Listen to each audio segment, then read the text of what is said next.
Alright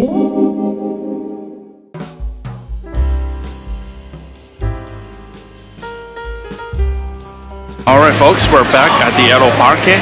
So we're leaving Buenos Aires and heading towards the north of the country. The further north you go, the warmer it gets. So it's the opposite of the northern hemisphere. Yeah, imagine what if Canada is in the southern hemisphere. Then it's gonna probably be one of the countries with the best climates. But anyways, I haven't had any breakfast yet, so I'm gonna go grab a milanesa. Yep. One thing of Argentina that I never knew, but ended up falling in love, was milanesa. And it was also very easy to enjoy one, even if you just happened to transit through the country, as there were more than one locations of El Club de la Milanesa at Aeroparque Jorge Newbery alone. This time, I ordered one with egg and ham, perfect for breakfast. Seriously, I wish all airport foods are like this. So where are we going next? After flying west towards the interior and visited one of Argentina's oldest cities, Córdoba, we learned that despite being named Argentina, which means the place or land of silver, there weren't really that much more silver discovered after the settlers' initial success in Potosí in today's Bolivia. Okay? Was this some sort of false advertisement plus bait and switch scheme intended to lure more settlers into exploring the then land of unknown with the ultimate goal of advancing colonialism? The fact is, Argentina did eventually become an economic giant by early 1900s without ever relying on exporting silver. So I guess from a pure economical point of view, it didn't really matter in the end. Waves of people from all over the world still came to Argentina, fully aware that there were no silver in the so-called the land of silver. You know what? There was still something that bothered me. If there was no silver, does it mean that the naming of that big chunk of water body outside of Buenos Aires, Rio de la Plata, the River of Silver, also a part of the bait and switch scheme mentioned earlier that literally scammed early settlers? Now with satellites, we know that Rio de la Plata technically isn't a river either. Okay, so why don't we just follow this so-called River of Silver upstream along Rio Paraná and see what it's like up there? Will we find silver, element numero 47 on the periodic table? The fact is, not until I got there did I realize that there was something far more stunning than me finding a mountain of silver that no one in history ever found. I knew about the existence of this world wonder, but I did not expect it to be this spectacular.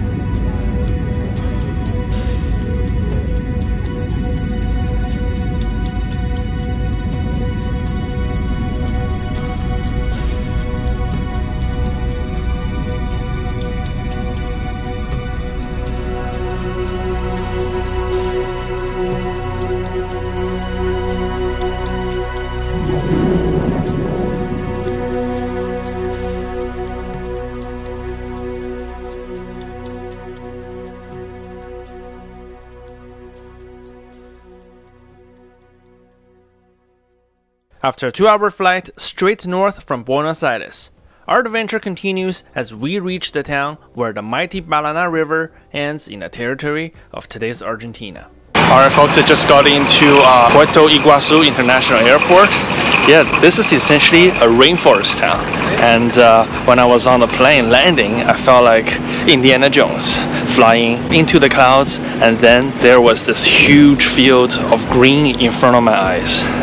And anyways, I just booked a shuttle service to my hotel in city center, and we'll see you there. You could get either a shared shuttle or private remise at Puerto Iguazu International Airport.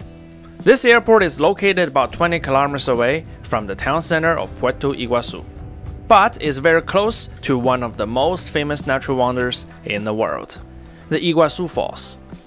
The strategic location of the airport makes day trips to Iguazu Falls from Buenos Aires a possibility if you fly in early and fly back late.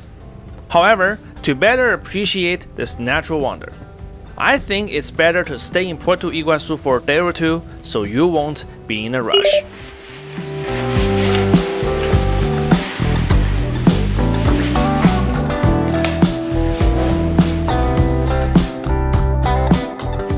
Wow, this is like a king-size bathroom.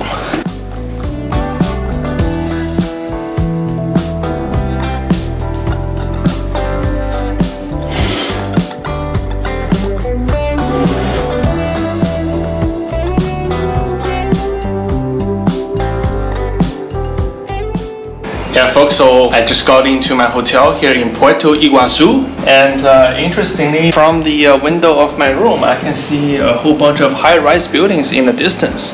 That must be Foz do Iguaçu in Brazil. So that means I do have a Brazil view. Yeah, that was a mosquito. And of course, the Iguazu Falls area being a identified yellow fever region, so they say that you need to get the yellow fever vaccine. And just as a precaution, I did get it before I left for this trip. So on the way from the airport to the city, I was absolutely impressed, especially how green it is compared to many other places I've been to, not only in Argentina, but in the world. It's just wow, like the rainforest. Anyways, I am so excited and I cannot wait to explore this region. And but first, since we're already in the city, why don't we go out and take a look? I know it's kind of raining right now, but seriously, this time the rain does not quench my curiosity for exploring the city of Puerto Iguazu. Alright folks, vamos!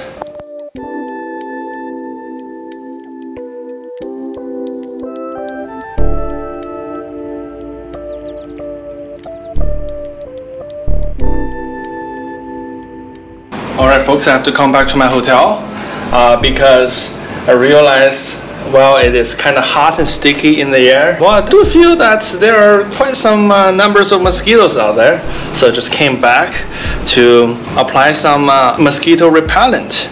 And oh, the weather really clears up. I can see, oh my gosh, Foz do Iguaçu is such a big city. It's almost like the skyline of Rosario. I did not know that because Puerto Iguazu, in comparison, is just like a frontier town. So very, very small. But during my short trip outside, I was able to go into the bus station, which is right across the street, and inquire about price to go to the Iguazu Falls and Foz do Iguaçu by taxi or remis. And the price over there quoted are the same as the ones quoted by my hotel. So I think I have a feeling that the prices here are regulated, because even for the price to the airport, it's also the same as what's shown at the airport terminal. So I mean, that's good. That makes my life a lot easier. I'll just book a taxi or remis with my hotel anytime I want. So that's perfect. Alright, so I'm gonna apply some mosquito repellents, and we still do have some daylight hours here in Puerto Iguazu, so why don't we take advantage of it? And I already have a place in mind where we're going, so what are we waiting for? Let's go. Yeah, I would say compared to all other cities we've visited in Argentina so far, Puerto Iguazu is really like a very small town. This place has everything you can imagine as a frontier town. I saw car plates from at least 2 other countries, being Brazil and Paraguay. And oh, yeah, I see some boats, so that might be the river. For some reason, I can already hear waterfall from here, and I see there's a huge surge of mist that came out of nowhere. I'm really walking in the rainforest, and of course I've already heard chirps of birds I've never heard before. Can you hear the sound of these birds? Well folks, welcome to Jurassic Park. It turned out that the sound of waterfall I thought that I heard were actually the sound of car engines. Being close to the river means that we were right on Argentina's northeastern border. The river I saw was actually the Iguazu River, where you'll find the Iguazu Falls around 20 kilometers upstream. I think that's the border crossing for Argentina and Brazil. The Iguazu River will eventually join Rio Paraná, just a walking distance away in the west. And that's where we'll be heading next. Oh, by the way, everything on the northern bank of the Iguazu River we see here are territories of Brazil. But Brazil won't be the only country we will be able to see once we reach our destination.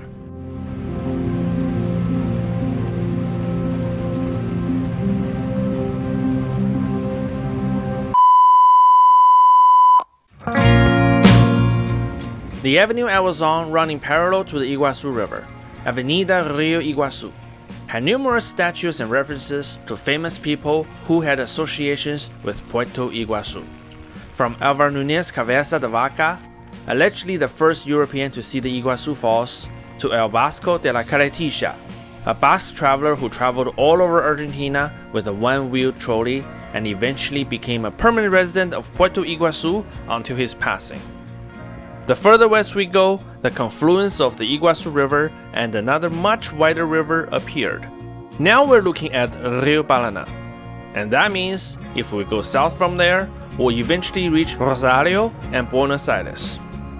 On the west bank of Rio Paraná, everything you see actually belongs to yet another country, Paraguay. Yep, that's right. And the place we're going to is the best viewpoint where you get to see all three countries, Argentina, Brazil, and Paraguay. This is Ito Tres Fronteras. Some say the only tourist attraction in Puerto Iguazu town itself.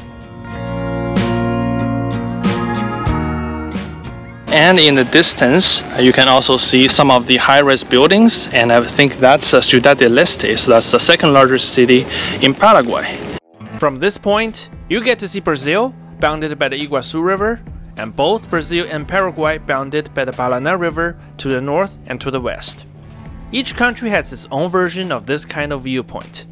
To me, visiting the one in Argentina should be good enough.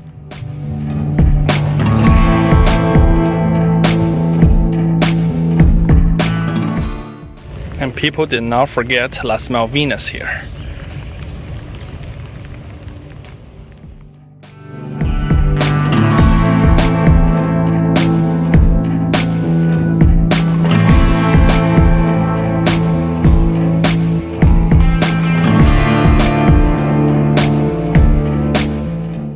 The weather wasn't ideal, and the sky was getting darker.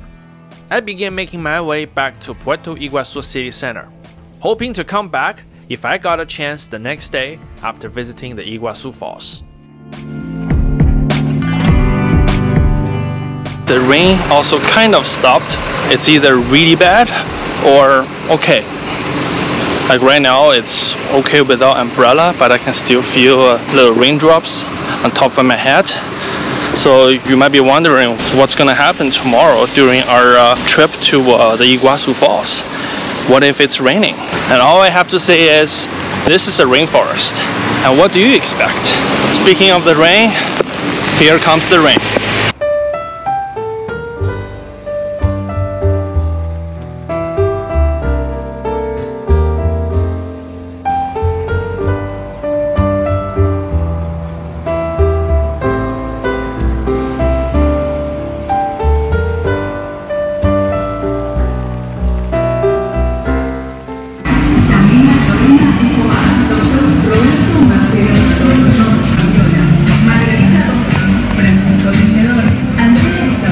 I made it back to the city center just in time.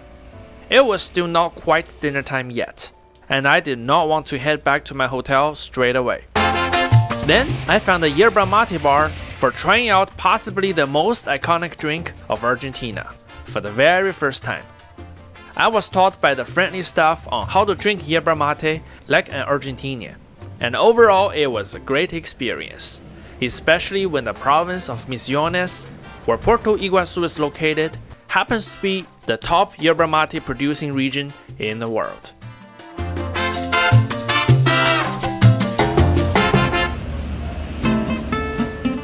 For dinner, I found a parrilla close to my hotel and ordered some sort of blood sausage appetizer. a plate of salad, and 2 smaller sticks, a small bife de chorizo, and 1 ojo de bife. I know, it was a lot. But hey, I didn't eat lunch on that day, and it was also my second last dinner in Argentina. Who knows when I will be able to enjoy this absolutely top-notch Argentinian beef again.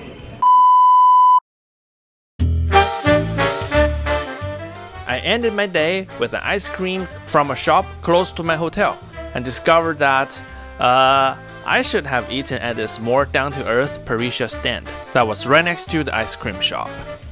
Anyways, a big day was coming, and I'll tell you more in the next episode.